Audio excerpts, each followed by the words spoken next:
Assalamualaikum warahmatullahi wabarakatuh. Waalaikumsalam Waalaikumsalam warahmatullahi warahmatullahi wabarakatuh. wabarakatuh. Jadi, tugasan seseorang sufi, tentu dia tidak sama dengan tugasan ulama-ulama syariah.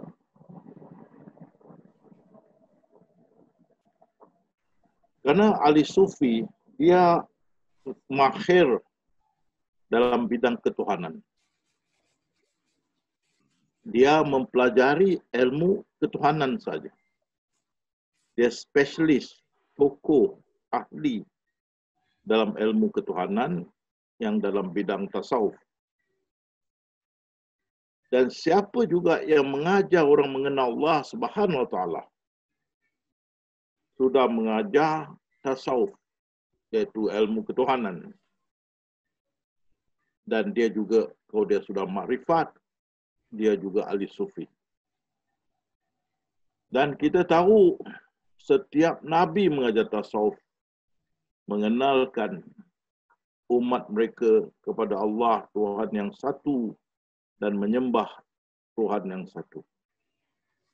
Setiap Nabi. Sampai Rasulullah SAW, Nabi yang terakhir. Selepas dia tak ada, selepas Rasulullah wafat,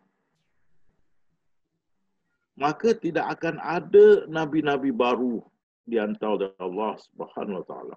Rasulullah khataman nabi.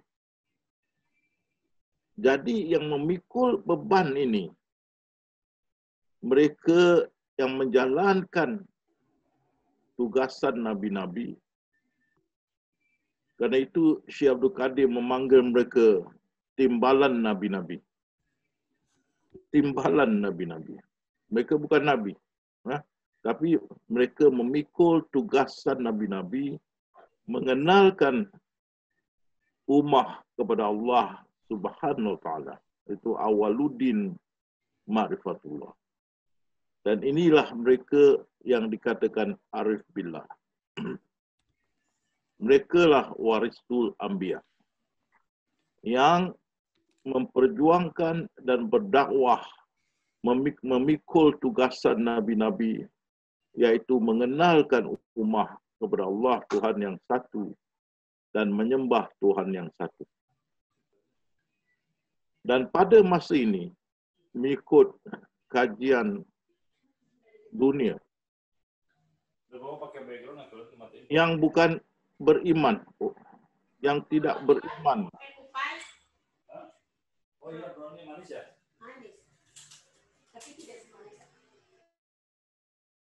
yang tidak beriman 2,4 bilion. Yang tak beriman 2,4 bilion dalam dunia ini.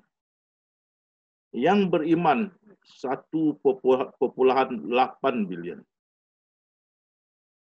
1,8 bilion.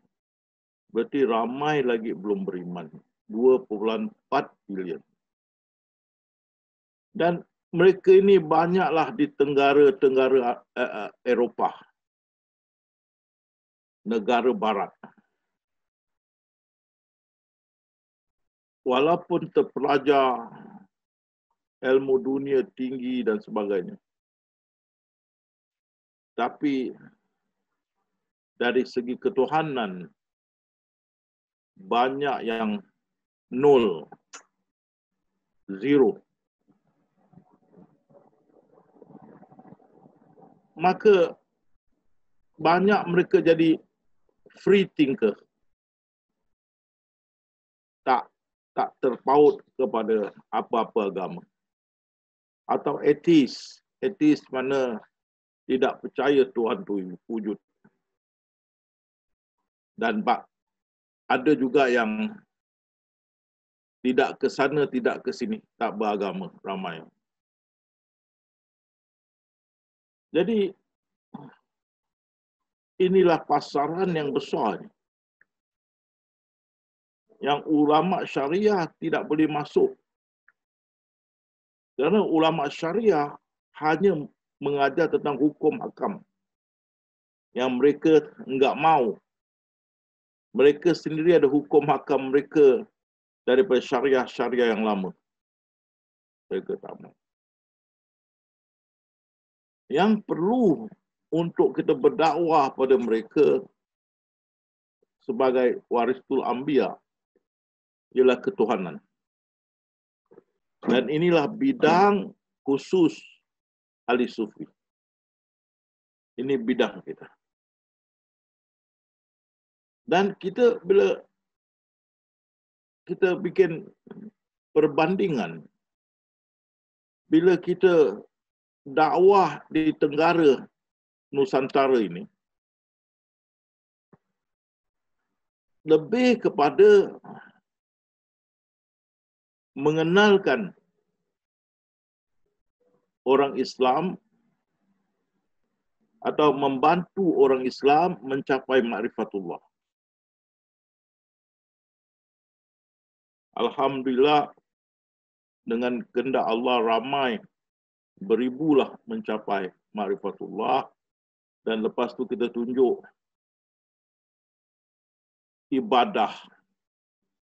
Pasal Imam Ghazali berkata, setelah mencapai ma'rifatullah, mereka memperkemaskan diri dia untuk beribadah.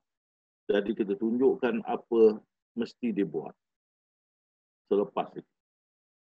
Jadi bangun malam tahajud, siang puasa, baca Quran, banyak sedekah dan sebagainya. Saya dah ajar itu.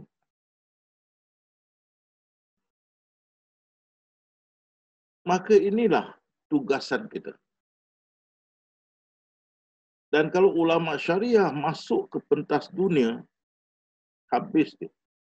Mereka habis. Tak boleh berdakwah kepada yang bukan Islam, terutama di negeri-negeri barat ini. Mereka kan dipelecehkan, diperlikan dan dikata nesta. Kerana yang kita tekan hukum hakam ahli syariah. Mereka tak mau. Jadi tugasan ini jatuh di bahu ahli tasawuf. Bila kita masuk dalam bidang internasional, bidang 2.4 bilion kafirun, kita dapati dakwah kita bukan dakwah seperti Asia Tenggara. 4 perkara yang mereka tomah, mereka cerca dan caci.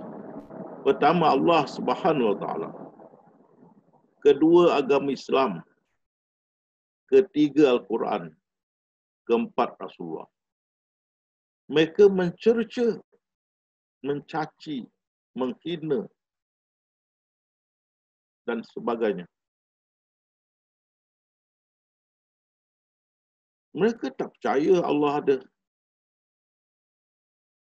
Dan mereka kata nesta Allah macam-macam. Malu kita nak cakap. Kan? Terutama bagi mereka Allah tu sangat zalim. Suka menyeksa. Cipta manusia untuk diseksa. Cipta manusia untuk dimasukkan dalam neraka. Cipta manusia untuk diporak-perandakan hidup mereka. Pandangan mereka tentang Allah SWT. Dan mereka tunjuk dalam Al-Quran. Dalam Al-Quran ada syurga, neraka. Orang kafir masuk neraka. Dan orang kafir sudah ditakdirkan lahir kafir, hidup kafir, mati kafir, masuk neraka. Mana keadilan? Kalau kami mesti jadi orang kafir dan mesti diseksa dalam neraka, kenapa tidak beri kami pilihan supaya kami tak payah dijadikan. Kenapa dijadikan kami untuk kesukaan Allah menyiksa?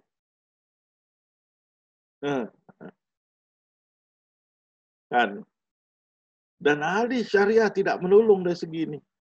Kafir mesti masuk neraka. Kafir neraka. Kafir neraka. Jadi sudah menjadi sebati satu tanggapan kepada dunia barat bahawasanya mereka semua dalam neraka. Kalau kita tulisan-tulisan mereka, kenapa mesti kami masuk neraka? Kenapa mesti kami seksa dalam neraka? Kenapa kami dijadikan untuk masuk neraka? Kenapa kami tak ada pilihan? Wah, seolah-olah menjadi satu fakta yang mereka dalam neraka. Bila saya timbulkan soalan, ada orang dalam neraka sekarang, baru dia terfikir. Kamu cakap seolah-olah sudah ada dalam neraka. Pada masa ini ada orang dalam neraka? Tak ada. Jadi macam mana kamu membuat keputusan yang Allah akan masukkan kamu dalam neraka? Tidakkah kamu fikir di sebaliknya? Mungkin Allah bersenda gurauan. Dalam Quran ada tulis, hidup dalam dunia ini senda gurauan main-mainan. Main-main. Kan? Tapi ada dari segi bahagian syariah, menegur saya, mana boleh Allah bergurau? Allah tak boleh bergurau. Astagfirullah. Kalau Allah tak boleh bergurau, Allah tak boleh jadi Allah. Dia kurang sifat. Kita manusia boleh bergurau, kita ada sifat gurau.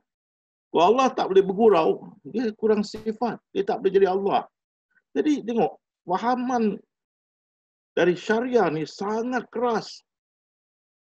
Allah seperti mereka fikirkan, tak boleh bergurau. Tak boleh. Tapi dalam Al-Quran, hidup ni senda gurauan. Tapi untuk kita mengatakan Allah tidak bergurau, orang kafir mesti masuk neraka, selagi itu dakwah kita tidak akan berjalan. Selagi itu mereka tunjuk, tengok, Tuhan kau sangat zalim. Jadikan kami untuk diseksa. Baik, jangan jadikan kami. Kan?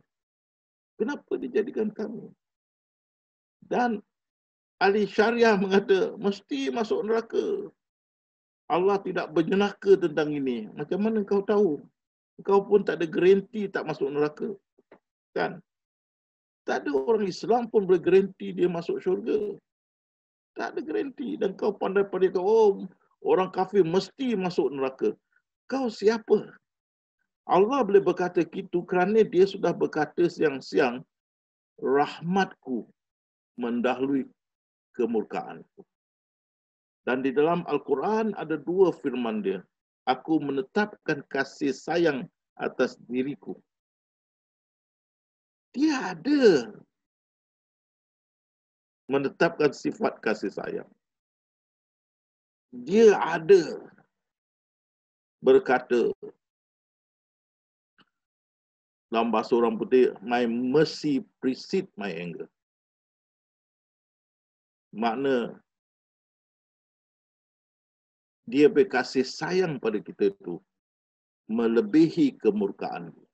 Rahmat dia mendahului kemurkaan dia. Jadi di sini yang kita tengok, kalau kita pakai pendirian ahli syariah, kita tak boleh masuk berdakwah pada orang-orang kafirun di Eropah. Pasal itu, diorang kau jumpa ulama' diorang mau pukul, mau bunuh. Pasal ulama' syariah ni, diorang pandang seperti radikal. keras hati, tak fleksibel. Juga teroris dia pandang. Dia tak dapat ulama dia pukul baising. Pakai baising tu pakai serban macam ulama. Pukul banyak, menggali kena pukul. Kalau ulama masuk saya tentu mati. Diorang tidak akan terima. Diorang tengok ada sarban dekat Taliban.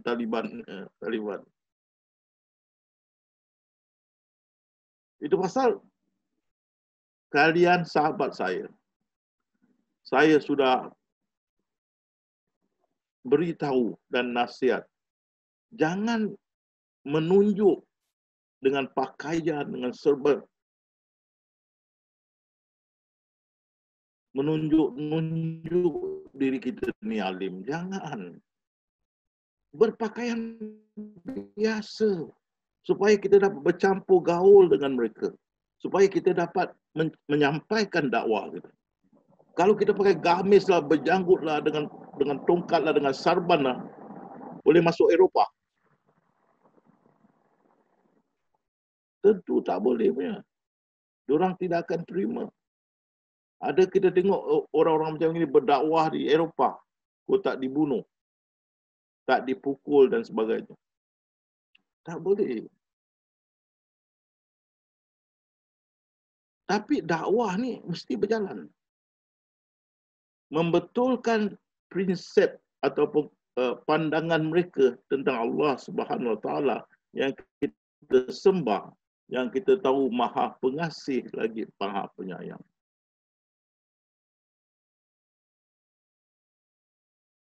Jadi kerana itu kita tekan kepada mereka, kamu seolah-olah berkata kamu dah masuk neraka. Ya, memang sudah jadi macam lumrah lah. Setiap mereka kata, oh kita akan masuk neraka, kita akan masuk neraka. Kan? Itu orang kafir akan masuk neraka. Dalam Al-Quran kau boleh tulis, kita mesti masuk neraka. Ulama-ulama kamba kata kita akan masuk neraka. Kan? Mana dia keadilan Tuhan kamu? Mana dia ada kasih sayang? Kami ditetapkan lahir kafir, hidup kafir, mati kafir, masuk neraka. Mana dia keadilan kamu, keadilan Tuhan kamu? Di mana dia kasih sayang dia, rahmat? Dan Tuhan kamu tak fleksibel. Kan begitu juga ulama-ulama kita, Tuhan tak fleksibel. Astagfirullah. Itu senda gurauan main-main tu tak fleksibel. Kan? Mana Allah tak boleh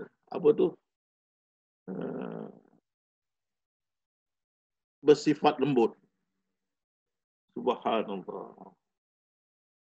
Maha suci Allah. Apa ada pada kita, ada pada dia. Kalau ada pada kita sifat, ada pada kita, tak ada pada Allah, dia kurang sifat. Profesor Ram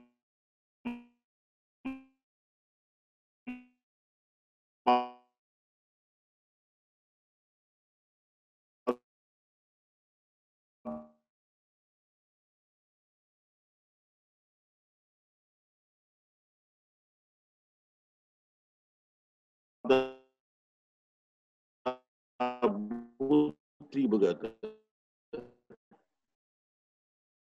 dia hanya bagi sedikit, boleh keras, boleh kasih sayang, ini sifat dia. Jadi bila kita tekankan kepada kafirun, kamu cakap seolah-olah kamu dalam neraka. Sudah ada orang dalam neraka? Belum ada. Belum ada kiamat. Belum ada hari hisab. Belum ada hari kebangkitan. Belum ada hari hisab. Bagaimana kamu cakap orang sudah ada dalam neraka? Belum ada. Kenapa Allah berkata begitu? Kamu mesti tengok bila turun surah-surah ini. Masa itu masa apa? Masa jahiliah.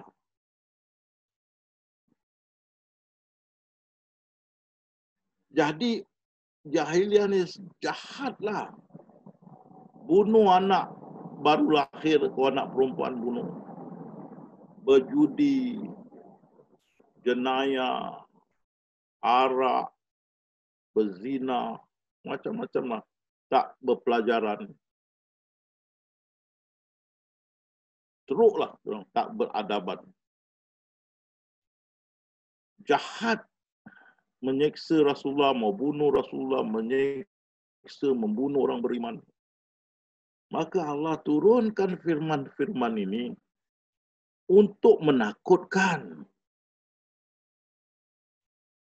Untuk menakutkan mereka balik ke pangkal jalan. Mana jadi baik, jadi orang baik.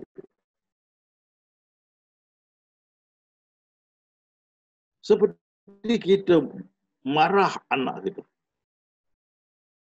Engkau kalau lari lagi keluar rumah ni, tu kan tepi jalan nampak kereta jalan-jalan. Wah, ayah nampak kau keluar, lari keluar, ayah akan pukul kaki kau sampai patah. Baik, kita tak mau dia lari keluar depan rumah kita jalan raya. Kalau dilanggar, tabrak oleh lori habis. Atau kenderaan habis. Jadi kita nak menakut kalau kamu keluar lagi, ayah akan pukul kaki kamu sampai patah. Adakah kita mau buat? Tidak. Kita hanya mau menolong mereka. Menakutkan mereka. Supaya mereka tidak berbuat perkara-perkara yang salah. Begitu Allah Subhanahu Wa Taala. Itu firman turun masa itu. Jadi sampai sekarang mana ada orang dalam neraka? Tak ada. Tak ada. Jadi dengan itu kita dapat memberi kesedaran pada orang kafir di bidang internasional. Yang tanggapan kamu, orang kafir mesti dalam neraka. Itu adalah salah. Tanggapan kamu yang Allah mesti masukkan orang kafir, mesti masukkan orang kafir dalam neraka. Tanggapan kamu salah. Tanggapan kamu bahawa semestinya orang kafir masuk dalam neraka. Itu salah. Seolah-olah sudah ada dalam neraka. Mana ada? Belum, neraka pun belum ready. Kalau ada separuh ulama, neraka pun belum lagi ready. Bila hari kiamat, dah kiamat 40 tahun dalam kegelapan, pada masa itu baru dinyalakan api neraka atau dijadikan neraka. Wallahu a'lam bishawab. Jadi tidak ada orang dalam neraka pada masa ini. Tidak ada. Jadi itu satu kita dapat betulkan. Konsep orang, kefahaman mereka mesti masuk neraka. Kita itu tak benar. Sampai saat ini pun belum ada orang dalam neraka. Apa yang Allah buat ia untuk menyedarkan, gertak, threat, menggertak. Supaya orang tidak buat kejahatan. Supaya orang balik ke pangkal jalan. Kan? Oh, bahagian syariat. Ini Allah tak main-main. Dalam firman dia hidup dalam dunia ini, senda gurauan main-main. Apa buat dia kata. Senda gurauan main-main. Kita ke senda gurauan hidup kita? Main-main. Umur saya ni dah 70. Awak ingat main-main, jalan pun tak kuat. Pun nak kejar anak dara dah tak boleh lagi.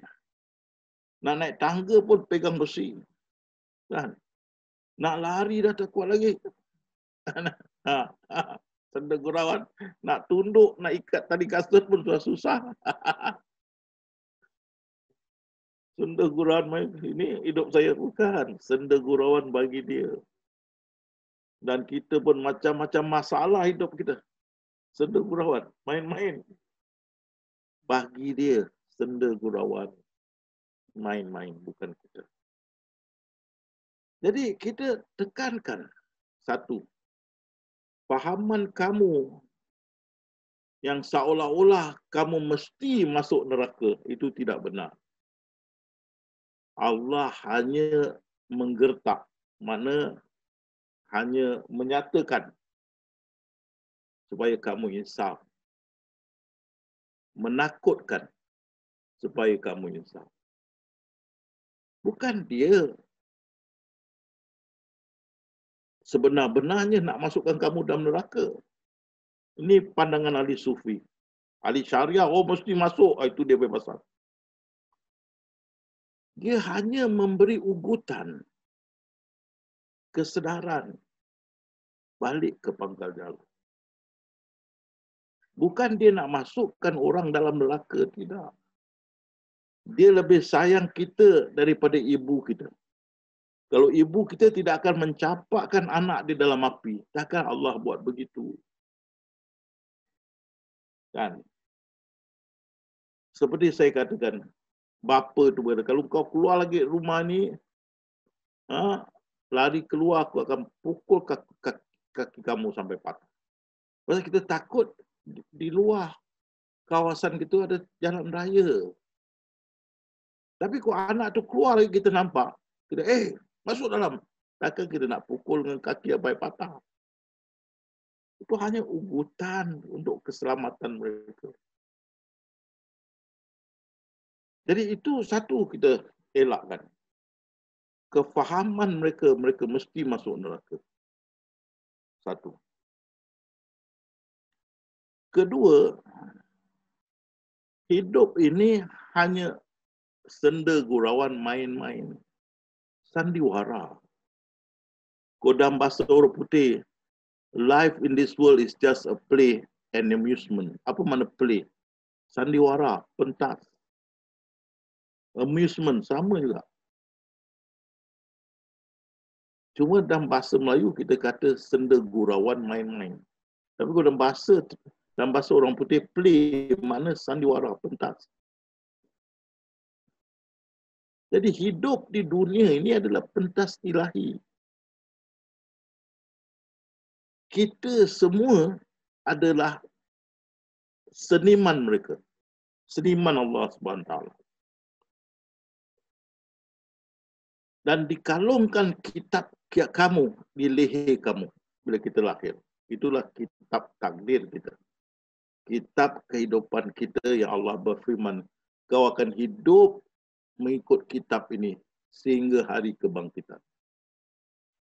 Dan bila kita bangkit, Allah berfirman, bacalah kitab itu. Itulah hisab kamu. Apa yang tertulis itu, disitulah apa yang akan dihisab. Kalau kita dihisab, itu dia. Apa dalam kitab kita tu yang kita ikuti. Itu dia. Pasal hisab dia sangat cepat di hari kemudian.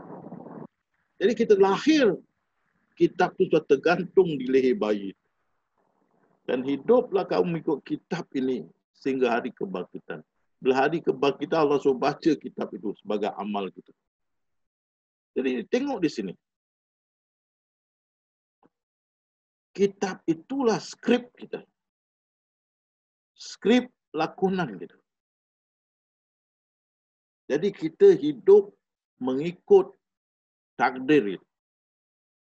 Yang Allah berfirman tidak akan ada perubahan dalam sunatullah. Tidak akan ada perubahan dalam ketetapanku. Tidak ada perubahan dalam rencanaku. Dan kita mesti pegang kepada baik dan buruknya takdir. Itu rukun iman ke-6. Rasulullah SAW bersabda, siapa berkata mereka boleh ubah suai takdir, tempat mereka di neraka. Begitulah Rasulullah SAW ada bersabda, mereka yang tidak boleh terima takdir, maka sedekah mereka wang emas dan perak Allah akan tidak terima, tidak mau terima kerana mereka belum beriman. Dan Rasulullah SAW juga ada nasihat kita bila apa pun berlaku, kata sudah ditakdirkan. Jangan kita mengatakan kalau buat begini tak kenalah, buat begitu tak kena, dia tak kasih. Jadi Syekh Abdul Qadir Jalani berkata, kita tak ada pilihan. Kita dialunkan oleh ombak takdir ke sana ke sini. Dipukul oleh ombak takdir. Tak ada pilihan.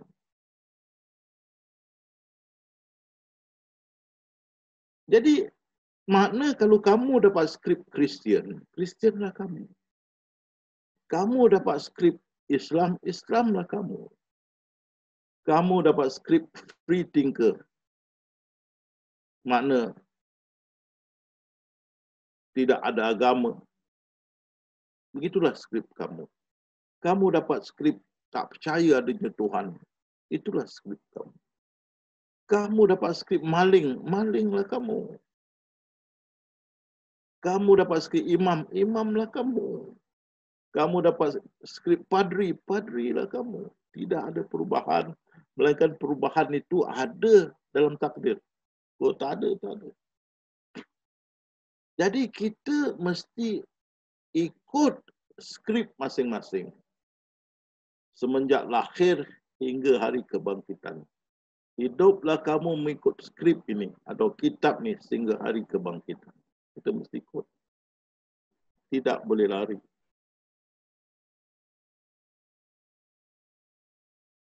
Jadi adakah kita nak persalahkan mereka yang dapat skrip yang tidak baik? Rasulullah SAW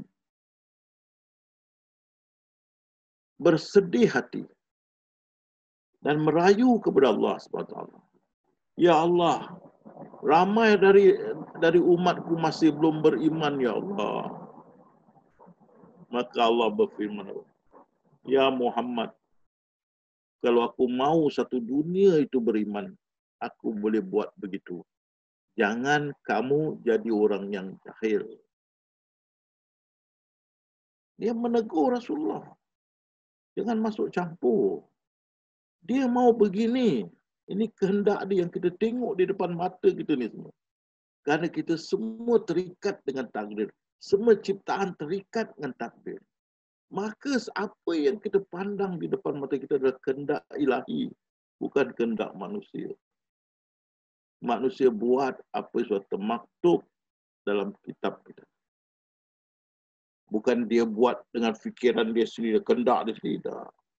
Dia mengikut skrip dia. Jadi kita semua ikut hidup. Mengikut skrip masing-masing. Yang dilahirkan wanita, ada pilihan. Yang dilahirkan lelaki, ada pilihan. Kita jadi tua, ada pilihan. Kita kena sakit, ada pilihan.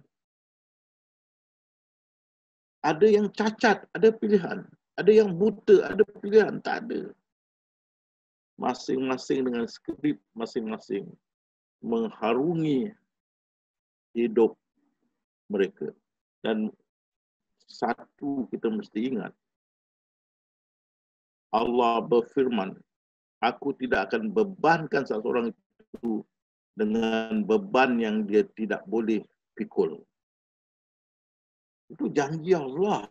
Jadi skrip-skrip yang kamu dapat, kalian dapat, semua bisa diangkat, bisa dijalankan.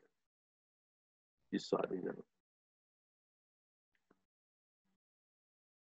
Jadi bila jiwa kita daripada alam azali masuk ke jasad kita, jasad bayi yang kita lahir, kita masuk jasad itu, maka hidup di dunia bermula. Dan skrip tergantung di leher kita.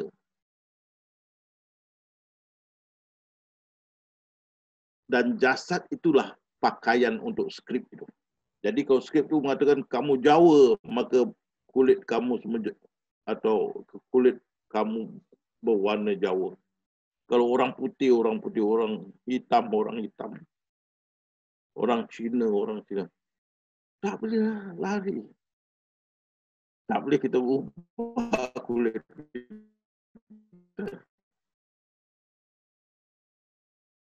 Ini skrip masing-masing.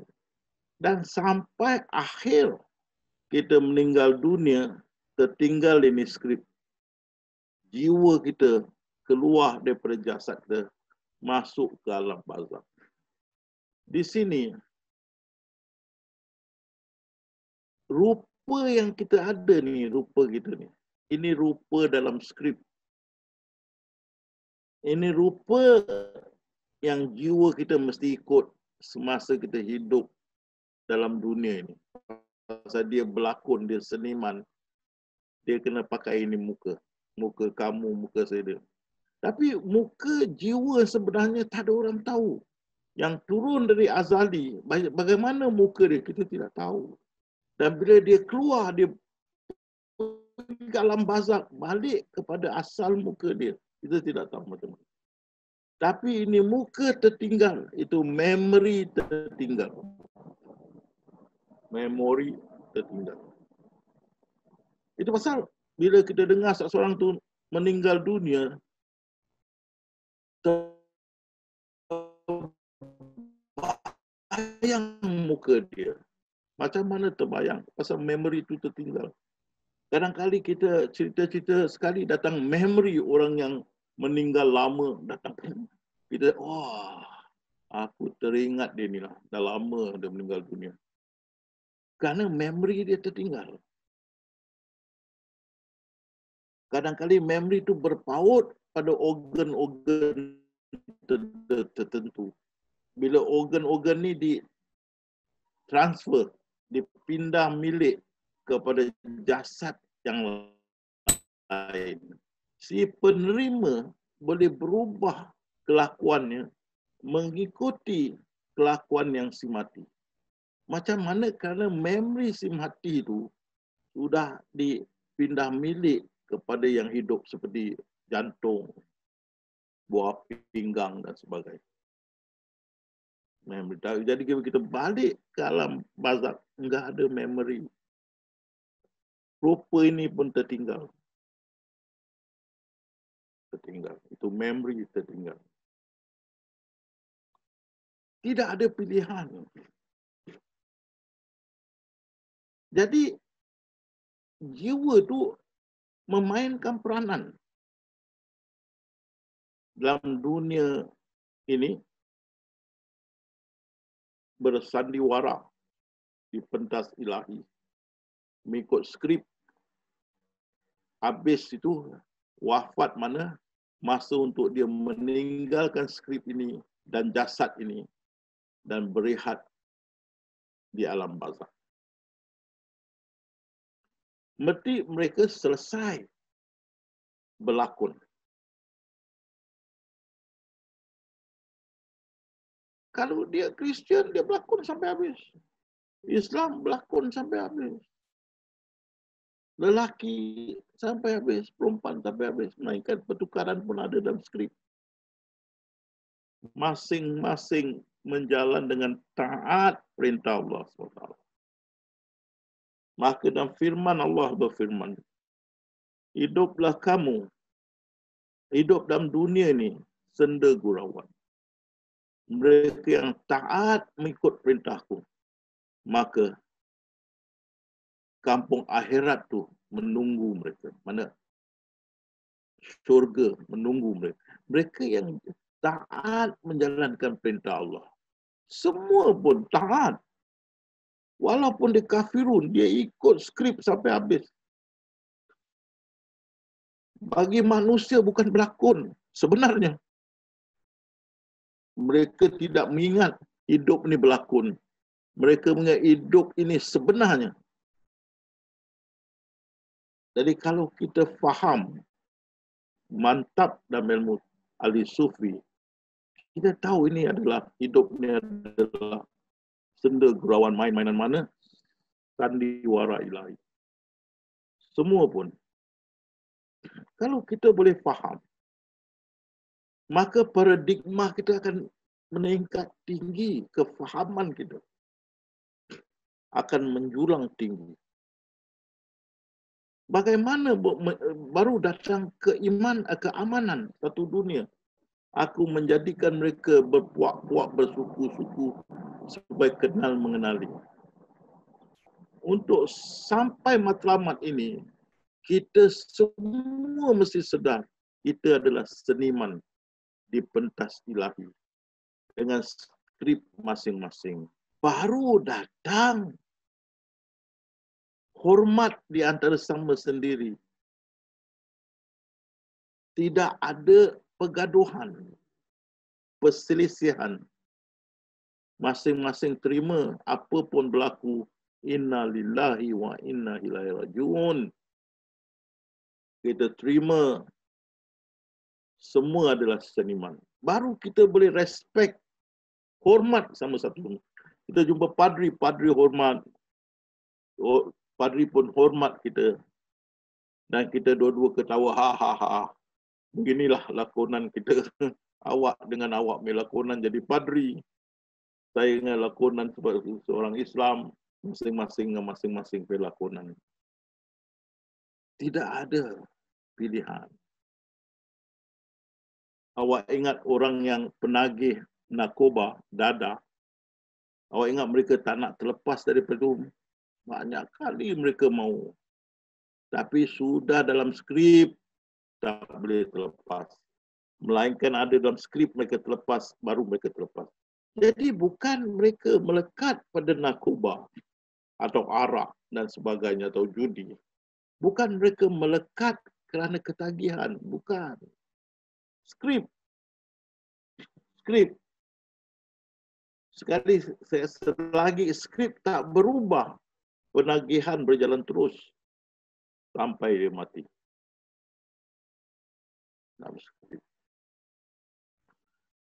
Jadi hidup kita tak ada kebebasan memilih.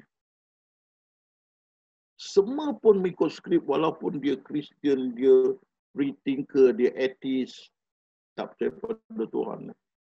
Hindu, Kristian, Islam, skrip. Kita semua pelakon ilahi.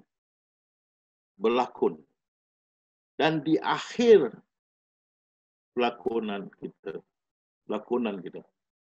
Allah berfirman mereka yang taat menjalankan perintah Allah. Kampung akhirat menunggu dia, itu syurga. Dan semua menjalankan skrip dengan taat. Dengan taat.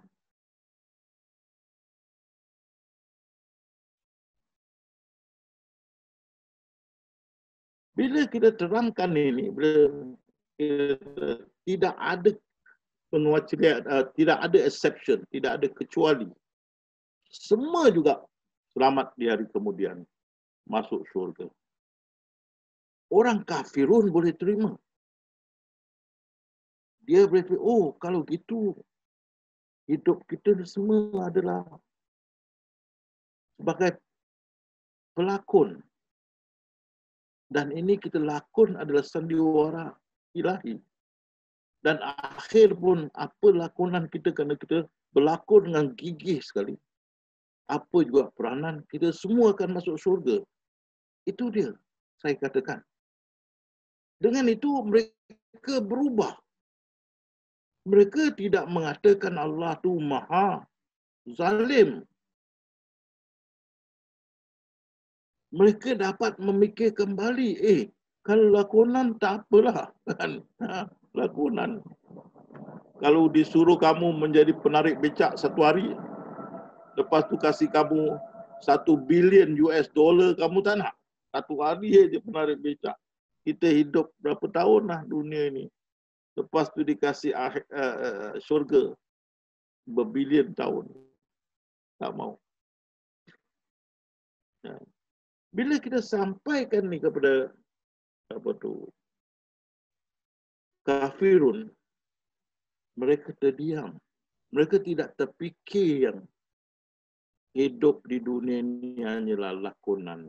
Sama dengan kau Islam, bukan Islam, lakonan. Dan kita juga yang keras, wah, orang kafir mesti masuk neraka. Yang keras ini, cuba fikir kalau kamu mu'alaf.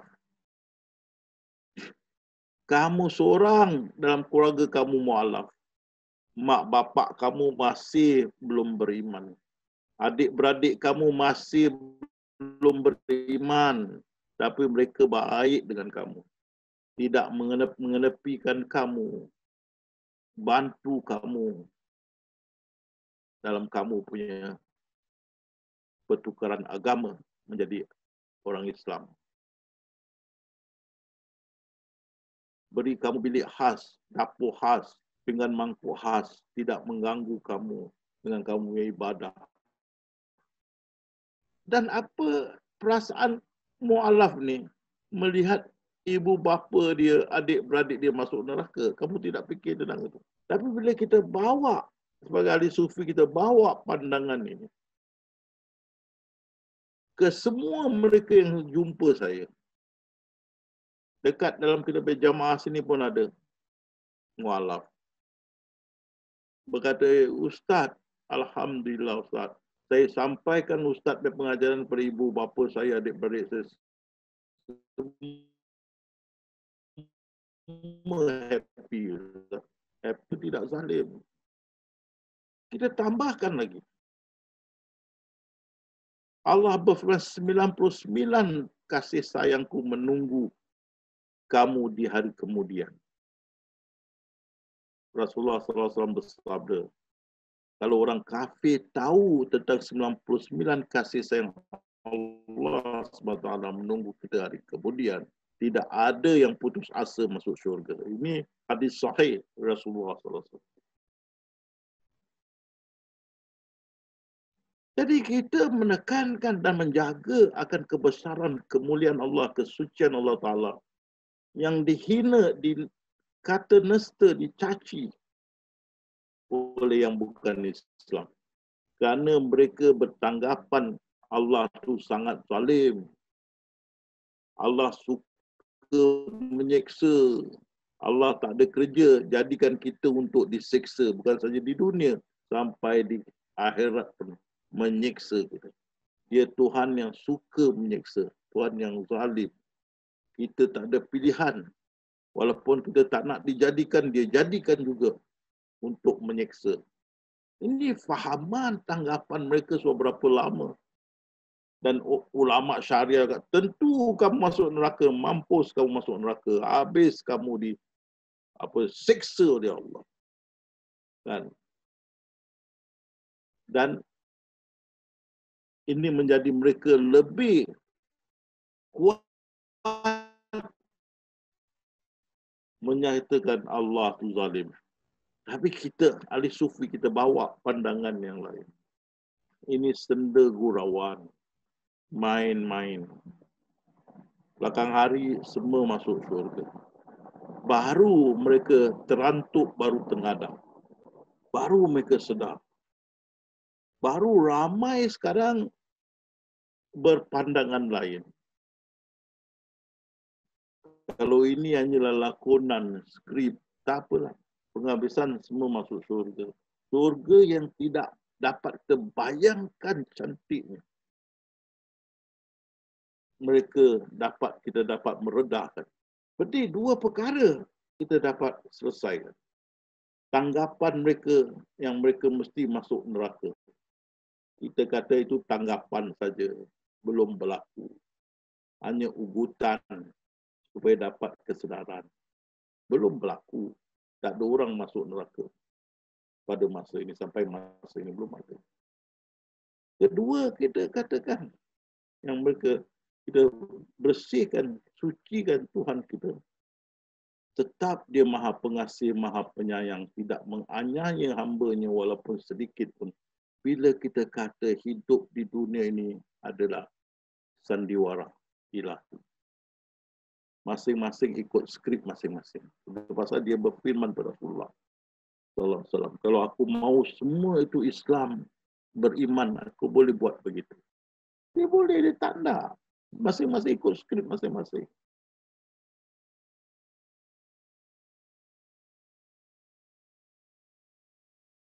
Kita fikirkan, kita yang free thinker, atheist, yang Islam, ada kita fikir yang dia firman kun,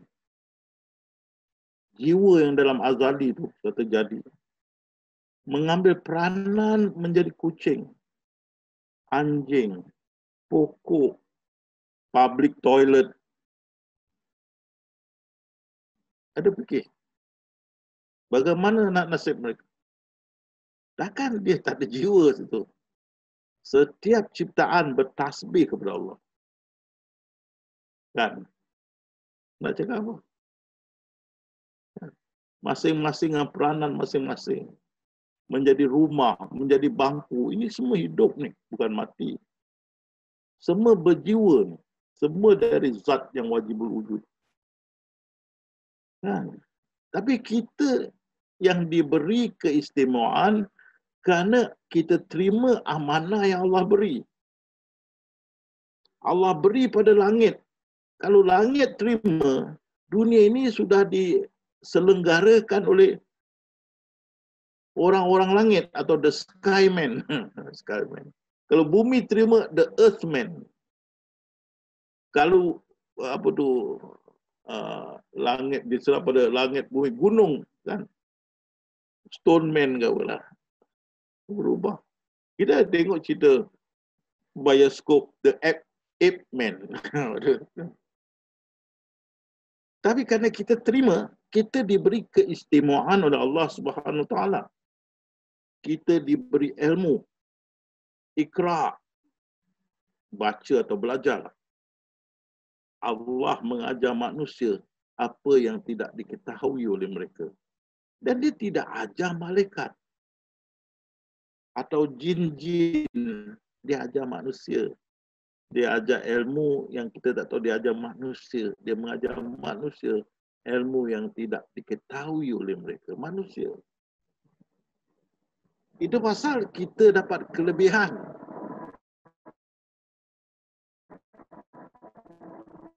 Kerana ilmu, bukan kerana kita ada minda, otak. Monyet pun ada otak tau. You kasih dia besi dengan pisang, mana dia ambil? Dia ambil pisang, belakang besi dia kasih you. Pisang dia makan nangkau besi kan. Dia otak. Diorang test juga monyet. Kalau dia taruh ada dalam box tu ada macam kacang. Ada merah, biru, kuning. Kalau dia press yang merah dapat kacang. Yang biru, yang kuning tak dapat. Dia tahu kat mana nak press, nak tekan. Bola mana. Semua tekan merah. Pandai. Ada otak. Tetapi ilmu kurang. Ilmu kurang. Ilmu lebih pada kita. Robot pun pintar. Robot. Tapi kita yang memberi kepintaran itu dengan Allah berkehendak. Nasib mereka macam mana? Lebih teruk daripada kita. Yang menjadi haiwan, menjadi air, menjadi kayu. Tapi kita manusia yang dipilih. Jadi kita semua berlakon seperti pokok-pokok pun berlakon. Semua berlakon. Ikan, burung berlakon. Di pentas ilahi.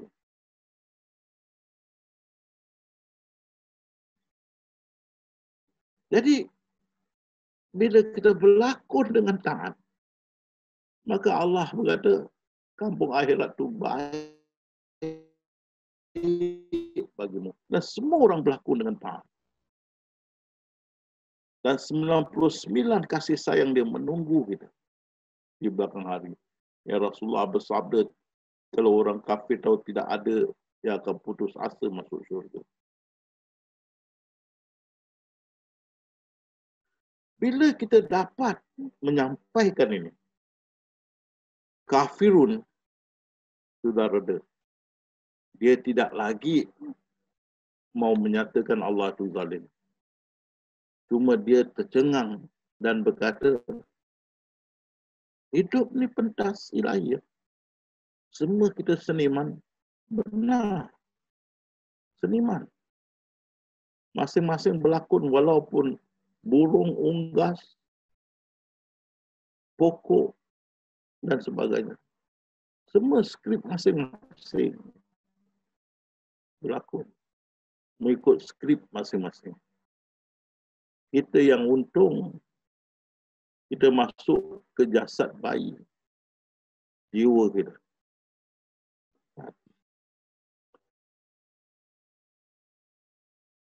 Jadi dengan itu, kita nampak dari bidang international, bila kita masuk dalam Quran, reda tumahan, cacian, maki hamun Allah SWT berkurangan. Dan banyak juga sedar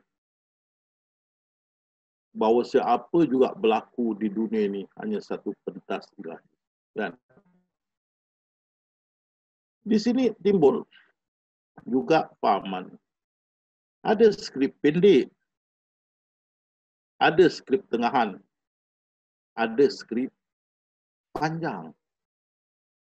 Skrip pendek, kamu berlakon sekejap lah. Lahir aja dah wafat. Atau baru umur berapa tahun ditabrak oleh lori, so habis. Atau dibunuh, habis. Lakonan kamu dah habis. Dia tengok di sini. Masih kecil dibunuh atau ditabrak oleh lori mati. Atau lahir mati. Apa makna mati? Jiwa tidak mati. Jiwa akan pergi alam barzakh. Apa makna mati? Mati makna jasad kita ni dah tak boleh bertugas. Tak boleh bertugas, sudah rosak. Jadi dengan itu jiwa kita tak boleh berpadu dengan jasad kita untuk menjalankan hidup. Seperti bila ditabrak, jasad kita rosak dan tak boleh pakai. Dalaman kita hancur, ditabrak. Bagaimana mau hidup? Tapi jiwa tidak mati. Jiwa keluar, pergi ke alam barzakh. Jasad kita ditanam, nyawa diambil oleh malaikat. Itu makna mati. Berarti jasad kita dah tak boleh fungsi, tak boleh bertugas. Boleh jadi kena sakit, kanker, leukemia. Kan? Tapi kalau kita skrip panjang, umur kita sampai 80, 85 atau ke atas, maka badan kita ni, jasad kita ni, makin lama makin lemah, terus tak boleh bertugas. Sehingga kebanyakan kena ambil pembantu untuk menjaga kita. Itu skrip panjang. Jadi di sini kita bila fikir, awak nak skrip panjang ke, pertengahan ke, penghujung. Banyak orang kata mau skrip permulaan habis lah. Sekejap tapi berlakon lagi lah. Terus balik alam barzakh, relax. Tak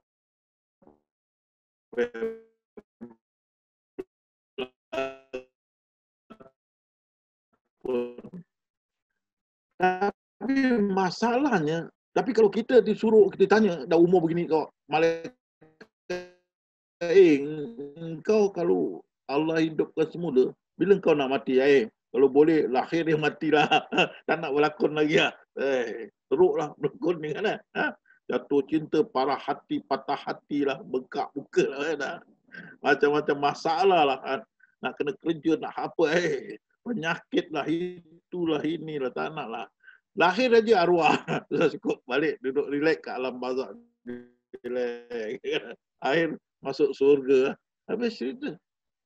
Tapi ini ketetapan Allah. Walaupun kita mahu, Banyak orang yang mau masuk di penjara. Pertama kali ditangkap masuk penjara, alangkah malu. Kalau mau pergi persidangan, satu dunia tahu malu. Kalau boleh mau matilah, ni hari mau matilah, tak nak pergi persidangan, satu dunia tahu saya ni orang jahat. Tak maulah. Tak mati juga. Padahal mau mati tu. Ini ketetapan Allah. Jadi jangan kita sedihkan orang yang kita cintai itu tewas, meninggal dunia. Jangan, dia bebas.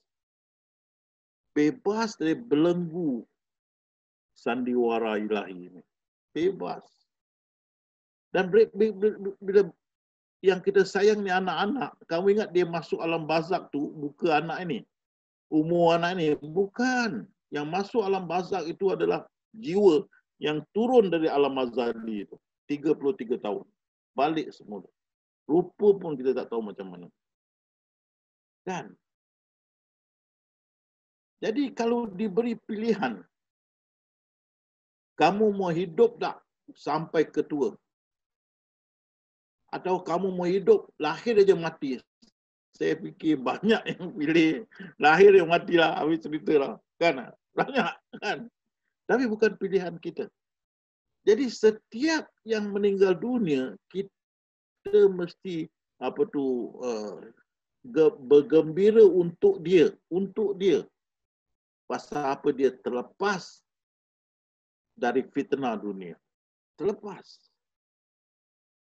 Bebas. Jiwa tidak mati. Dia balik. Alam barzakh relax. Tak bawa memori. Jadi tak teringat apa pun. Kosong. Memori ni tertinggal. Itu yang memori tu datang jumpa kita teringat dia, nangis. Memori tu yang tertinggal datang. Kita ternampak muka dia nangis. Nampak baju dia nangis. Memori tu. Bukan dia. Dia suada alam azali. Kalau dia turun pun, dia pun tak kenal rupa dia. Rupa dia di dunia ni. Pasal memori tu suatu tinggal. Dia tak ada memori. Jadi, keadilan Allah Subhanahu Wa Taala itu berlakon mengikut skrip masing-masing. Ada pendek, ada pertengahan, ada panjang masing-masing. Tapi hidup di dunia ini sekejap saja. Dalam syurga berbilion tahun. Ganjaran bagi kita berlakon. Tu Allah berfirman, hidup di dunia ini senda gurauan, main-main. Kampung bagi orang yang taat mengikut perintahku. Kampung akhirat menunggu mereka. Mereka yang taat mengikut perintahku itu dia skrip, kita ikut. Tidak ada kita lari dia skrip, taat jalan. Bila sedih kita nangis macam betul nangis, betul yang betul nangis. Oh, padahal skrip kita tak tahu. Melainkan kefahaman kamu meninggi, paradigma kamu meninggi, baru kamu sedar. Baru tidak ada kegelisahan. Allah berfirman, orang-orang Allah tidak ada kegelisahan pada mereka. Jadi kita terangkan pada ni, kafirun. Ini adalah sandiwara ilahi. Masing-masing mengikut skrip masing-masing. Tetapi di akhir tu yang important, yang mustahak, semua dapat ganjaran. Syurga. Maka mereka gembira, bahagia. Yang mu'alaf pun berkata, Ustaz, adik-beradik saya, mak bapak saya pun alhamdulillah boleh terima.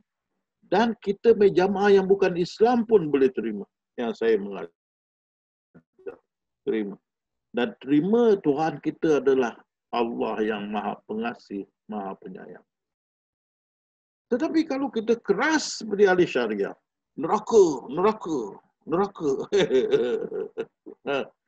Mereka akan ambil senapang tembak gitu. Berarti kita dengan Tuhan kita sama zalim. Tapi Tuhan tidak zalim. Allah Ta'ala tidak zalim.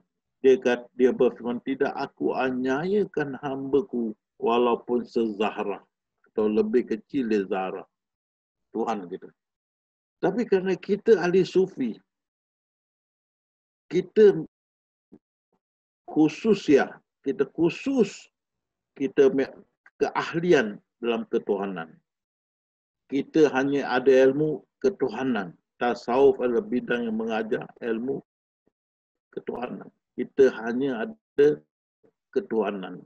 Jadi kita mendalami, mempelajari ilmu ini. Dan kita yakin dengan hakul yakin. Tuhan kita maha pengasih, maha penyayang. Tidak menganiaya sesiapa pun. Jadi bila mereka mentomah Tuhan kita ni zalim, kita mencari balik pada Quran dan Sunnah, mencari dalil-dalil yang mempertahankan Tuhan kita tu maha pengasih, maha penyayang. Dan alhamdulillah kita dapat rujuk dalil-dalil ini kepada mereka dan mereka terima. Jadi tomah yang kedua, cercaan mereka yang kedua, ia tentang Islam. Islam adalah agama yang mengajar orang menjadi zalim, menjadi teroris, menjadi radikal, fundamentalis, menjadikan orang Islam tu tidak boleh tolak ansur, inflexible, tak boleh tolak ansur, menjadikan orang Islam tu keras, tidak berperi kemanusiaan, tunjuk dia pada teroris, Taliban, ISIS dan sebagainya. Ini yang Islam. Pasal itu timbul Islamofobia. Takut kepada Islam. Takut kepada Islam. Hampir seluruh dunia barat, termasuk China, India, Myanmar, benci pada Islam. Islamofobia. Takut pada Islam. Benci dan takut pada Islam. Kenapa? Kerana ditunjukkan kekerasan oleh penganut-penganut orang Islam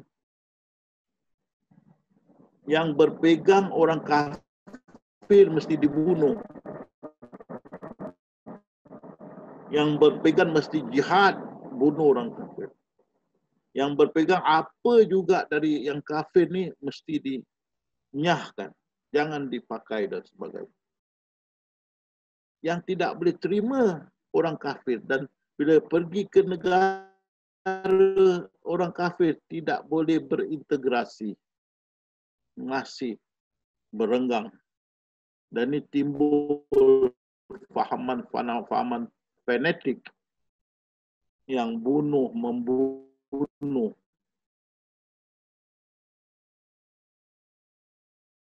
orang-orang kafirun di negara mereka, negara Islam. Dan dakwah kita bukan dakwah Allah, mempromosi Allah.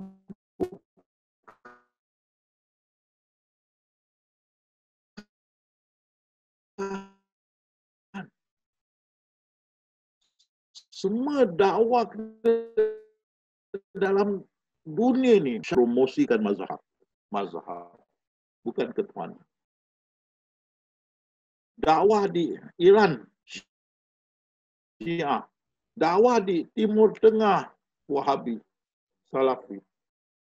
Dakwah di India, Pakistan, Hanafi. Dakwah Afghanistan dan daerah-daerah itu, Hambali. Dakwah Nusantara sini, Syafi'i. Dakwah menekan kepada mazhab. Tapi diberi nama dakwah Islam. Bukan. dakwah mazhab.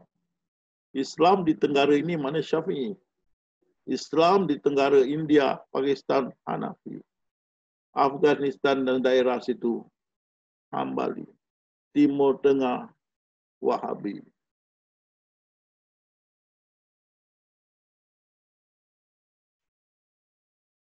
Dan kerana itulah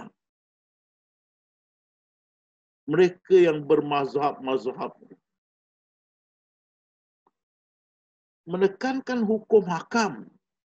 Pasal itu menjadi perpecahan umat. Syafi'i, Hanafi, Hambali, Maliki, Syiah, Hawari. Macam-macam lagi lah.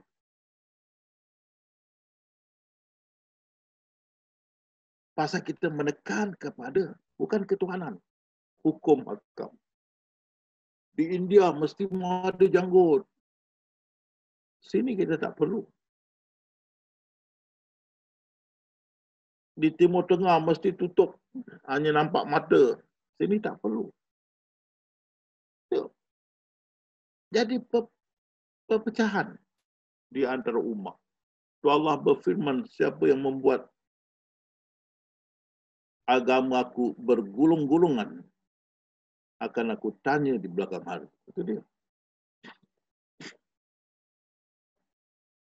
Jadi bila soal jadi mazhab, di antara mazhab pun tidak boleh lebih kurang. Sehingga berperang, membunuh dan sebagainya dalam sirah Islam. Kita tengok di Tenggara kita juga, terutama Malaysia, Singapura dan Malaysia. Bila semayang tarawih. Bila sehabis semayang tarawih, kita semayang witir. Kemudian ada 2 imam. Yang depan Syafi'i, yang belakang Hanafi. Kenapa Syafi'i 2 dan 1 rakaat? Hambali 3, Hanafi 3 rakaat 1 kali. Kita 2 dan 1, dia 3. Jadi itu saja tak ada tolak ansur.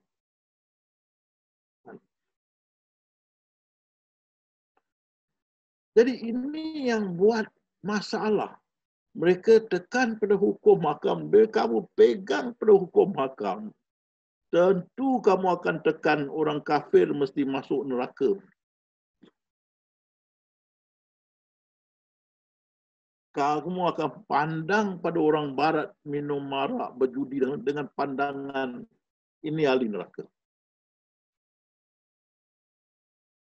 Dan bila kamu menekan ini, buruknya orang-orang barat, maka menimbulkan kebencian pada yang pengikut kamu. Maka menjadilah pembunuhan dengan macam-macam cara, senjata, pisau, bom dan sebagainya.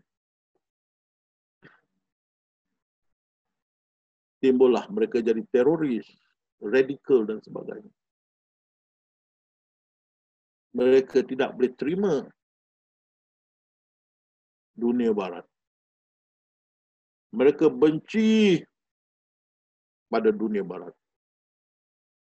Sehingga mereka membunuh beramai-ramai.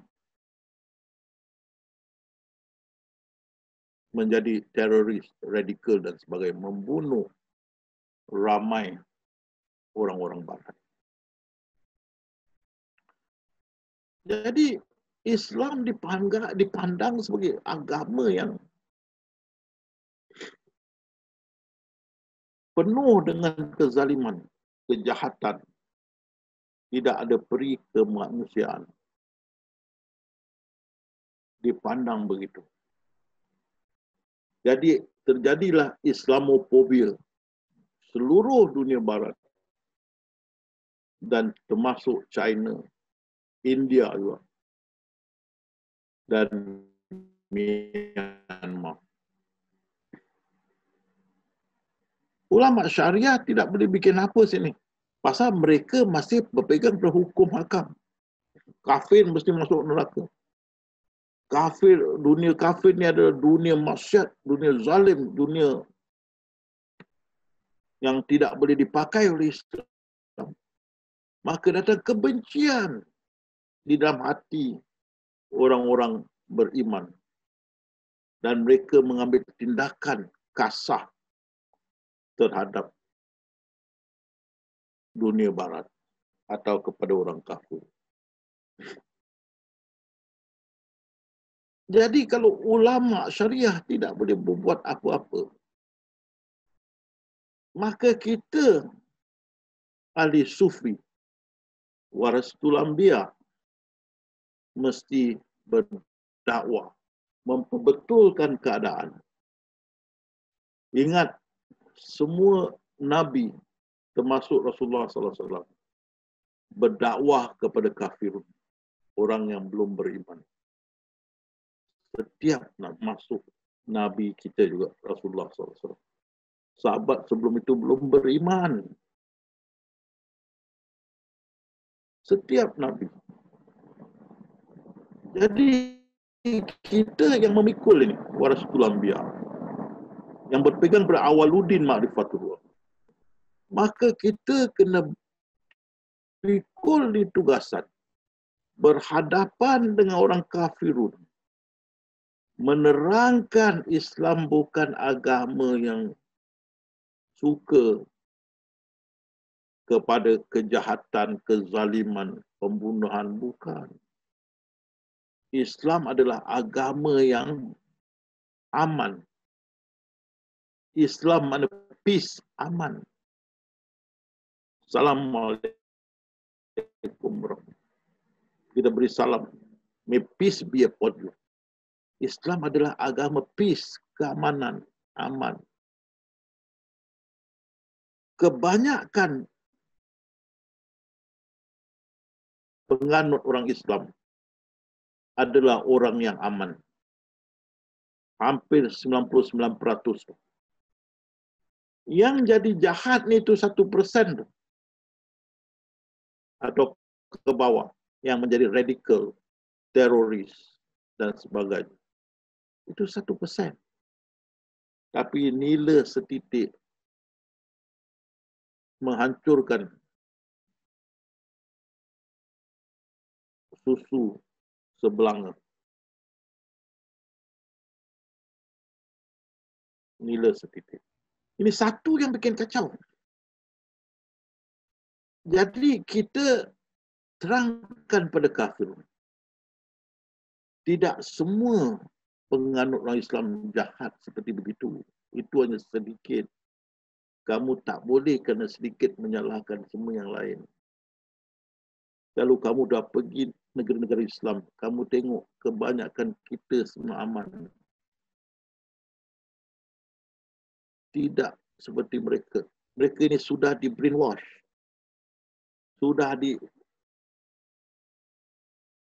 hari-hari ditekan, diajar kafirun tu jahat, kafirun tu jahat, mesti bunuh, kafirun tu jihad. Hari-hari dia itu jadi begitu. Dan ulama syariah diam. 1000 bahasa diam. Dan nak mereka bangun sejumhur. Satu dunia bangun, condemn, marah kepada teroris. Radikal, marah. Tak boleh. Mereka diam. Sekongkol dengan mereka. Jadi nak mengharapkan mereka untuk berdakwah kepada dunia barat tidak boleh. Mereka suka menekan pada hukum hakam. Maka kita bawa kepada mereka bahawasanya yang menjadi teroris radikal sedikit, bukan semua. Sedikit nila itu rosak susu sebelanga, sedikit. Kebanyakan semua orang Islam adalah orang yang aman, damai. Kerana negara barat ni tidak banyak yang turun ke tenggara kita sini dan negara-negara Islam yang aman. Dan mereka tidak nampak. Mereka ingat semua dunia Islam tu dunia yang zalim. Tidak, sedikit. Karena itulah yang sedikit ni dapat dibunuh, dapat ditangkap dan sebagainya kerana tidak ada sokongan daripada yang banyak.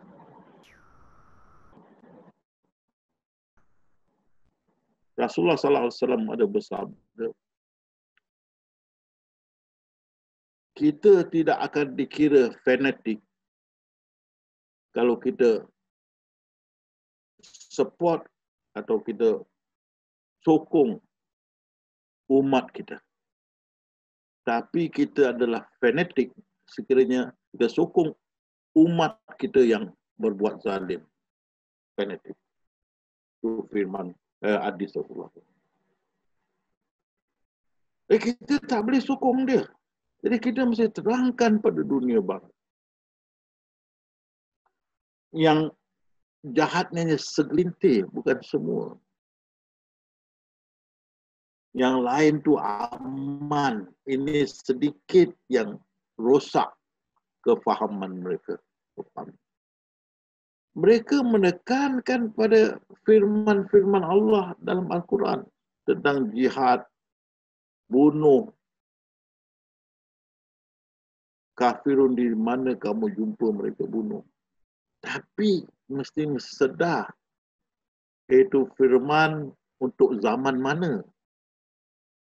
Bukan untuk zaman kita. Zaman jahiliah. Zaman di mana Nabi hampir dibunuh. Nabi dicederakan. Orang beriman dibunuh. Maksiat, jenayah, tipu, menipu dan sebagainya. Sangat rampang, sangat berleluasa pada zaman itu. Maka turun firman ini tentang neraka, mereka akan diseksa dalam neraka dan sebagainya. Kan? Dan mereka suruh bunuh mereka, berjihad kerana mereka bunuh orang beriman. Zaman itu. Zaman sekarang tak boleh. Zaman sekarang ada kebebasan beragama. Mana kamu pergi pun kebebasan beragama. Tapi kalau kita tengok ada tempat dia menindas orang Islam kerana mereka takut pada Islam. Islam sudah jadi, pada pandangan Islam adalah agama yang menekan kepada kekerasan. Violent.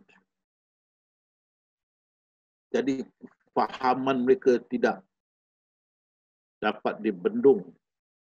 Mereka ingat Islam agama yang jahat. Pasal mereka menindas. Pasal kita terlampau berdiam diri, tidak betulkan keadaan.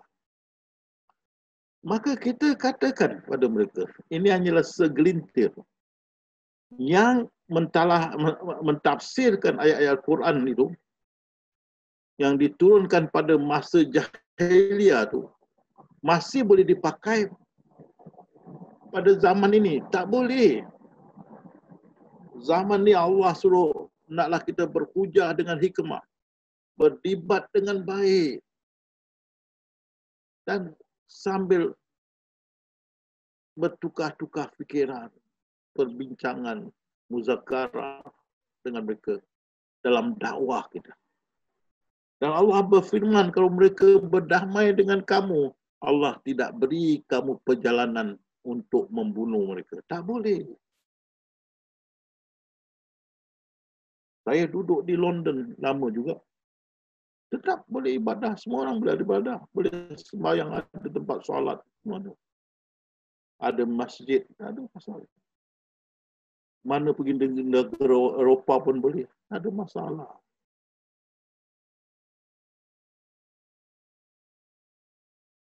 Jadi dalam zaman ini tak boleh pakai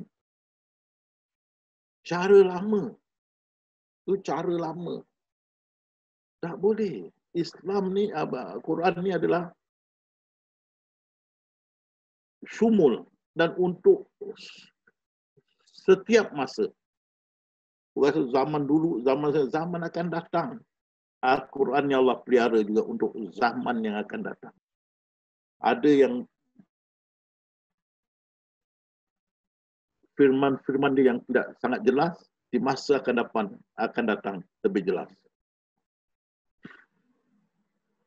Jadi pada peringkat ini, tak boleh lagi jihad ni sebenarnya tak boleh. Jihad dengan kekerasan tak boleh.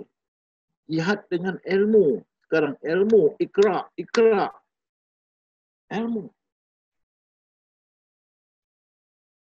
Tak perlunya. Bila terjadi September 11, di mana bangunan Amerika 2 dirobohkan oleh teroris dengan kapal terbang mereka. Orang ingat agama Islam akan terlungkup. Tapi salah. Bila berlaku ini, banyak dunia barat, orang-orang barat nak tahu pasal Islam. Mereka buku tentang Islam nak baca, apa ni Islam ni apa. Dan lebih ramai beriman kepada Allah SWT. Terbalik. Ilmu. Zaman ni zaman ilmu, bukan kekerasan. Kalau kekerasan, satu dunia tidak boleh terima. Juga dunia Islam tidak boleh terima kekerasan. Ilmu. Dengan ilmu kita dapat kembalikan mereka beriman kepada Allah SWT. Jadi kita terangkan kepada kafirun ni bahawa jangan mereka lagi pegang kepada Islamofobia. Jangan takut pada Islam. Islam adalah agama yang aman. Yang menjadi problem itu sedikit tu, seperti nila setitik.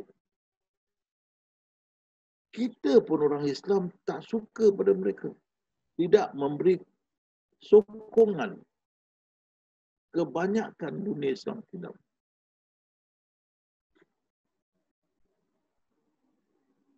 Jadi kita mesti terangkan pada mereka yang dunia Islam dan kebanyakan penganut Islam adalah orang yang aman. Ini sedikit saja. Jadi tidaklah adil bagi mereka kerana sedikit mengatakan semua tu orang Islam adalah zalim dan sebagainya. Jadi bila kita terangkan pada mereka, mereka baru faham. Iaitu selama ini dia ingat semua orang Islam itu teroris. Sehingga mereka berkata, bila aku tengok orang sujud di masjid tu, aku lihat inilah bakal teroris. Astagfirullah. Aku tengok orang sujud di masjid tu, yang ramai-ramai, aku kata inilah bakal teroris. Sampai begitu. Kan? Jadi kita kena perbetulkan. Tanggapan ni tidak betul. Islam adalah aman, damai, dan hampir 99% orang Islam aman. Ini 1% atau lebih kecil daripada itu yang buat kemungkaran, bukan semua. Dan inilah Allah keluarkan mereka supaya dibunuh. Terpasal ditangkap atau dibunuh. Mereka tak dapat berselindung kepada yang ramai. Terpasal setiap teroris itu akhirnya kita baca terbunuh atau tertangkap. Allah tapis keluar daripada kita umat Islam yang ramai ini, yang tak betul dikeluarkan supaya dibunuh. Jadi alhamdulillah dengan ini, pasal orang barat ni, walaupun dia kafirun, dia ada juga sikap adil juga. Kan? Kalau dia dengar dengan dalil-dalil betul, dia boleh terima. Jadi bila kita terangkan keadaan ni, dan banyak mereka juga sudah duduk di negara-negara Islam, pernah bekerja di negara-negara Islam, mereka tahu orang Islam aman, damai, tak ada problem. Hanya segelintir saja. Yang segelintir ni tak bolehlah kita salahkan semua. Kan? Jadi kita minta janganlah mereka teruskan Islamofobia. Itu susahkan kita. Mereka tidak boleh ikut dakwah masa dulu. Jihad, bunuh, tak boleh. Kita boleh sampai. Dan syukur pada Allah SWT, kita punya landasan di Quora, platform kita, sudah mencapai 1 juta pengikut kita. Syukur pada Allah SWT, sudah dihantar pada lebih dari 1 juta pengikut. Jadi, ingatlah, jadi 2 dakwah kita katakan. Pertama, dakwah kita untuk membersihkan dan mensucikan dan mempertahankan kemuliaan Tuhan kita. Kedua, membetulkan prinsip yang Islam ni agama yang penuh dengan kezaliman. Kita membetulkan, bukan Islam. Segelintir penganut Islam, segelintir, lebih kecil dari 1%. 99 umat Islam aman, damai. Dan kita pun tidak support ni 1%. Pasal itu mereka ditangkap dan dibunuh. Mereka tidak kita sembunyikan. Mereka tidak kita pertahankan. Karena itu mereka ditangkap dan dibunuh bila terjadi atau dibicarakan dan sebagainya. Jadi kita juga bukan saja mempertahankan ini pada orang Barat, pada orang kita pun hendaklah kita sedarkan mereka. Bukan ini cara berdakwah. Kekerasan bukan. Hendaklah orang kita berdakwah dengan ilmu. Sekarang zaman ilmu. Dengan ilmu kembalikan mereka. Bukan dengan kekerasan. Jadi itu yang kedua saya nak sampaikan malam ini. InsyaAllah kita akan lanjutkan bila kita mengatakan tentang penghinaan kepada Al-Quran. Jadi di sini saya balik kepada Bayu. Kalau ada apa-apa pertanyaan, lepas tu baru kita boleh zikrullah mau. Balik kepada Bayu. Terima kasih. Ya, terima kasih Ustaz atas kuliahnya malam hari ini. Ya, sahabat semuanya, kita masih punya waktu sekitar 20 menit sebelum kita nanti akan melakukan zikrullah bersama. Baik, kita akan isi seperti biasa dengan mungkin 1 atau 2 pertanyaan dari sahabat semuanya. Baik, untuk aturannya seperti biasa, sahabat nanti yang akan bertanya bisa raise hand atau dengan membuka mic, kemudian menyebutkan nama dan dari mana. Ini akan saya unmute ya, oke sudah. Baik, silakan sahabat yang akan bertanya, dipersilakan.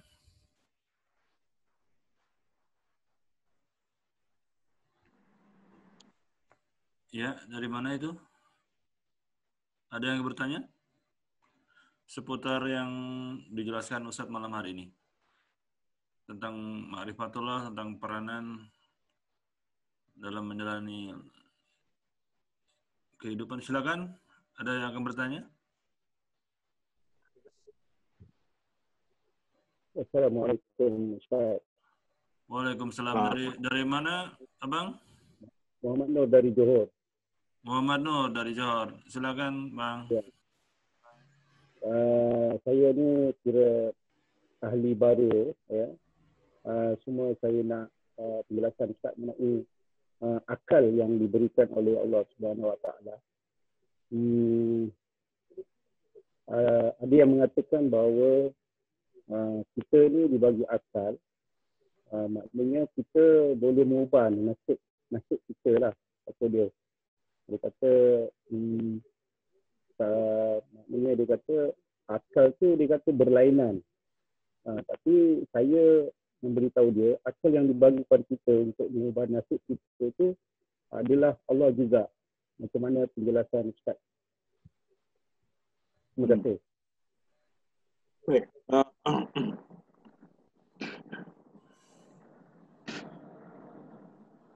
Kita dalam bahasa bahasa moden kita panggil minda lah. Akal tu minda. Mind. Minda. Fahaman yang kita boleh ubah hidup kita atau takdir kita. Ini juga fahaman orang-orang yang bukan Islam. Dia panggil free will. Free will. Berarti kita ada minda kita boleh ubah. Kita cuba fikir. Kalau kita boleh ubah ketentuan Allah, siapa lebih pandai? Tidak terfikir ni. Berarti kita mengatakan, ya Allah engkau bodoh lah. Tengok aku betulkan ni. Betul. Kau kata, hidup aku ubah jadi baik. Berarti Allah tu bodoh. Kita perbetulkan dia punya rancangan atau plan dia, kita betulkan. Berarti kita lebih pandai daripada Allah. Kita pergi satu bangunan. Kita kata, bangunan ni salah, aku nak betulkan. Berarti arkitek dia bodoh. Berarti Allah juga. Jadi, bila kita kata, kita tidak fikir ke tentang Tuhan kita? Apa yang Allah buat adalah terbaik. Itu pasal dia berfirman, adakah kamu ingat aku buat ni semua tak ada hikmah? Kedua, dia berfirman, ada kala kamu ingat tidak baik pada sesuatu, tapi banyak kebaikan. Pasal Allah berfirman, aku tidak akan tolong mereka yang tidak dapat menolong diri mereka. Jadi kalau kita tidak yakin pada takdir Allah, yang dilakarkan oleh Allah yang maha bijaksana, Allah tidak akan bantu kita kerana di sebalik takdir itu ada hikmah, pelajaran, ilmu, manfaat, keadilan dan sebagainya. Kita tidak akan dapat. Pasal ulama dahulu bila terjadi bencana menyalahkan umat seperti kaum Hawa mendedah-dedah aurat dan sebagainya. Itu bukan kerana itu bencana turun. Bencana turun kerana ikrar, belajar supaya kita dapat mengatasi bencana ini. Dan para saintis sedar sekarang, di sebalik tsunami itu ada tenaga yang besar. Kalau kita dapat tundukkan tsunami itu, keperluan tenaga satu dunia beres. Tidak ada masalah. Dan bolehkah kita tundukkan tsunami itu? Boleh, kerana dalam firman Allah sudah berjanji. Akan aku tundukkan segala-gala yang ada di langit dan di bumi kepada kamu, kita manusia. Akan kita tundukkan. Seperti Nabi Sulaiman AS tundukkan kaum atau rakyat-rakyat jin atau kaum-kaum jin dia tunduk. Itu pun boleh, insya-Allah, di satu masa. Jadi kita mesti ingat, sebelum kita buat sesuatu, Allah tahu tak? Kalau dia tahu, dia tak boleh jadi Tuhan. Jadi dia mesti tahu. Kedua, dia mesti luluskan tak? Mesti. Kalau kita boleh teruskan tanpa kelulusan dia, berarti dia tidak berkuasa. Kita boleh atasi kuasa dia. Bypass. Jadi setiap kita buat, dia sudah tahu. Setiap kita buat, dia sudah izinkan. Itu pasal kita kata insya-Allah. Sudah dia izinkan. dan sudah tertulis dalam Lauh Mahfuz, menjadi takdir kita. Jadi kalau kita kata kita boleh ubah takdir, ini Rasulullah bersabda.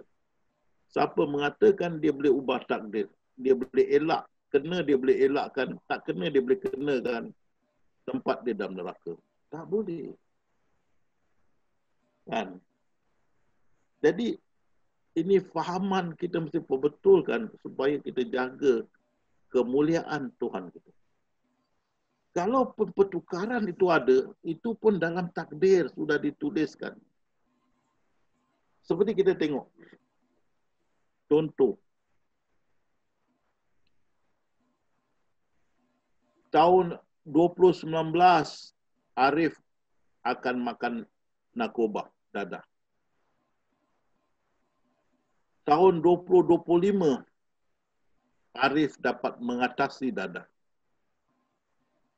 Tahun 2030, Arif lulus dari universitas. Dan seterusnya Arif menjadi profesor. Tengok, pertukaran itu sudah ada.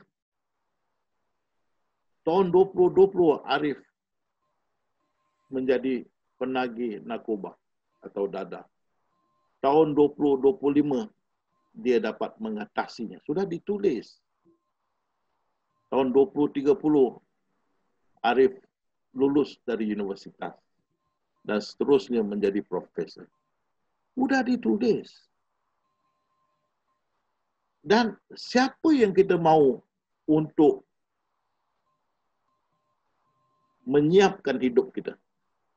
Atau plan, atau banner hidup kita.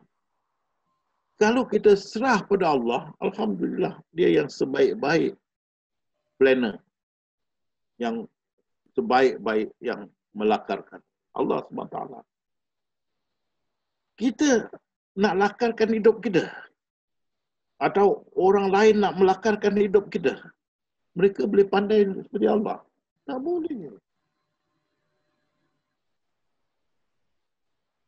Jadi, ingat, Allah beri kita minda supaya kita dapat arahan dari Lauh Mahfuz atau kitab kita.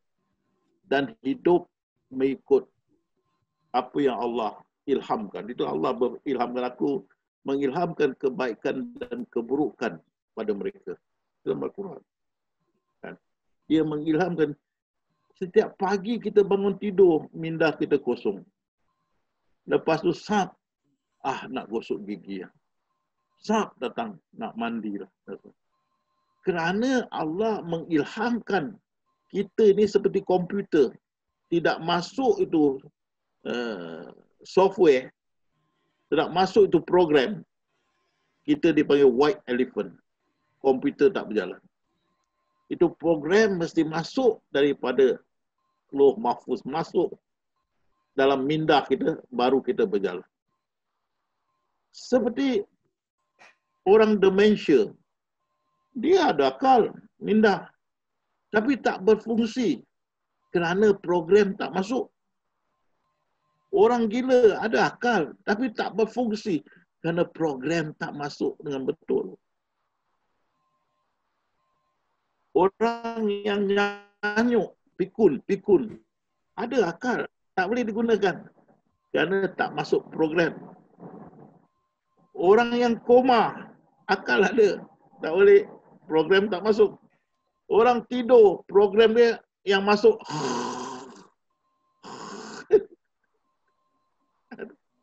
tak masuk. Minda hanya tugasnya menerima arahan dari Lauh Mahfuz dan menjalankan arahan itu. Kalau tidak turun arahan itu, tidak boleh. Pasal itu, kita tengok tahun 1960 atau ke bawah, televisyen mereka hitam putih, betul tak? Ingat tak, hitam putih besar, macam apa ya, macam peti ais lah, besar. Kan? Itu jatuh kat kaki, hancur kaki yang besar. Hitam putih. Pasal ilham yang turun, ilmu yang turun kepada minda setakat itu saja. Sekarang, ilmu yang turun kepada minda sehingga orang boleh berkomputer tanpa PC atau laptop, dia tepuk gini keluar. Dia panggil virtual Maya. Komputer Maya. Wah, hebat sampai begitu. Dan jadi setiap peradaban Allah beri ilmu dia. Itu pasal Allah memberi kelengkapan dari masa ke masa. Allah memberi kelengkapan untuk dari masa ke masa, kelengkapan cukup dari masa ke masa. Jadi tahun 40-an, tahun 60-an, 80-an, tahun 2000, tengok dia punya ilmu turun. Beza. Ilmu turun kepada minda. Ilmu tak turun kepada minda, kita tidak akan tamadun. Itu pasal haiwan ada minda. Tapi kerana ilmu tidak turun, ada turun sedikit saja untuk mereka hidup, maka mereka tidak sepandai kita. Kalau Allah cabut ini ilmu daripada kita, habis kita. Pasal Allah berfirman, aku mengirimkan ilmu dari sisiku. Dia beri itu ilmu. Kalau dia tak beri itu ilmu pada minda kita tidak boleh berfungsi. Seperti komputer, tak ada program. Jadi minda ini hanya dia punya tugas menerima program turun daripada Lauh Mahfuz. Dia tidak boleh sendiri buat. Kalau orang pada, wah ini adalah ini adalah aku punya buah fikiran. Ini adalah daripada buah fikiran. Berarti dia sudah menjadi pencipta dah. Itu sudah syirik. Ini buah fikiran aku. Aku yang memikir. Ini aku yang mencetuskan ini. Dia sudah syirik. Dia sudah jadi pencipta kepada fikiran itu.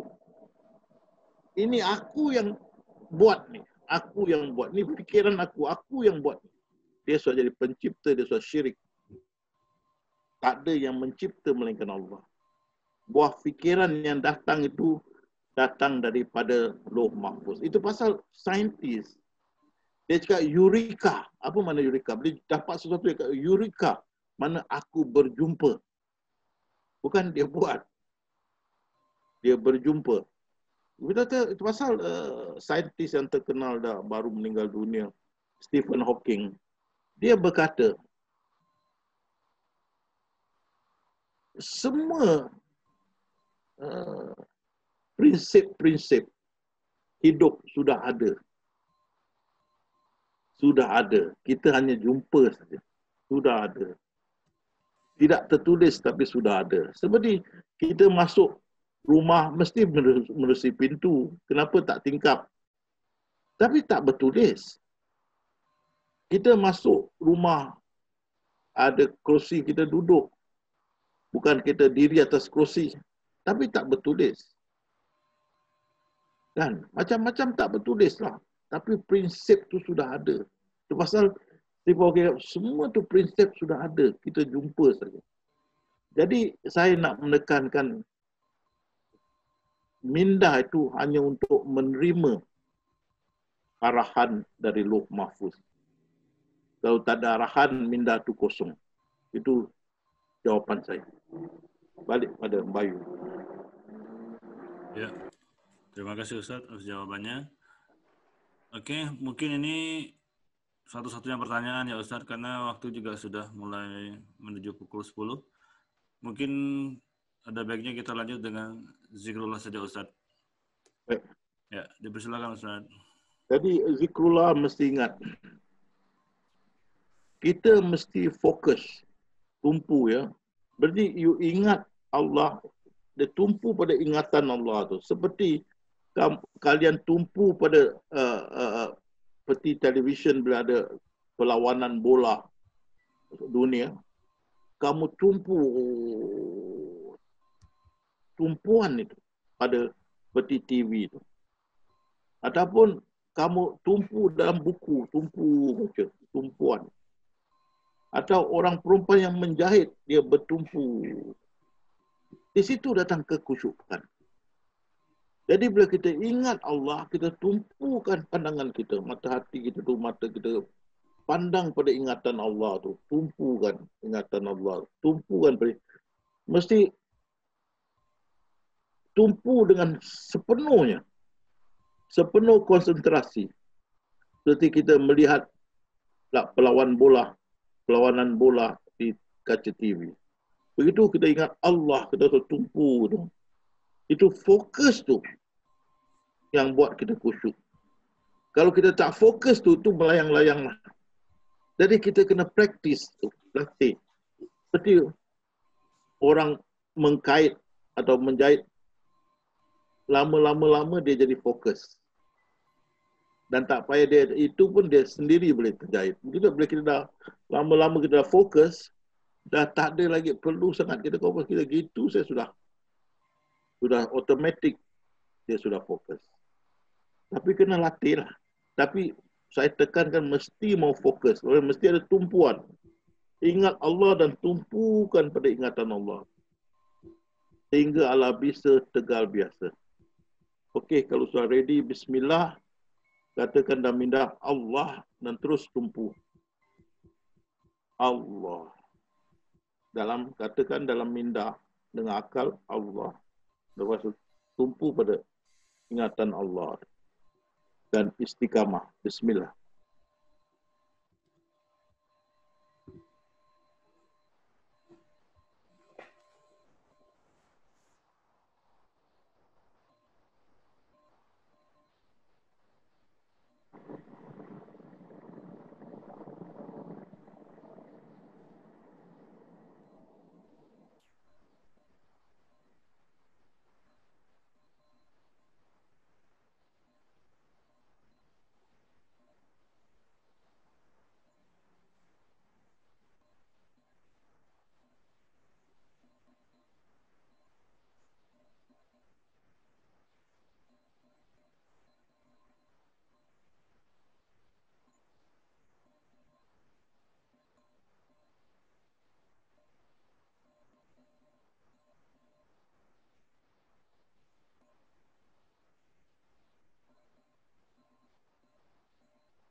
sudah 5 menit, Ustaz. Ya, baik. Alhamdulillah. Ya, baik sahabat semuanya, selesai sudah rangkaian malam hari ini. Mudah-mudahan banyak manfaat dan pencerahan yang baru yang tadi disampaikan Ustadz. Dan kita semua senantiasa dilindungi oleh Allah Subhanahu wa Ta'ala, diberikan kesehatan lahir dan batin. Baik, wabillahi taufiq wal hidayah. Wassalamualaikum warahmatullahi wabarakatuh. Waalaikumsalam. Terima kasih semuanya. Terima kasih. Assalamualaikum semua. Jumpa lagi insyaallah. Amin. Assalamualaikum. Sehat semuanya. Sehat semuanya.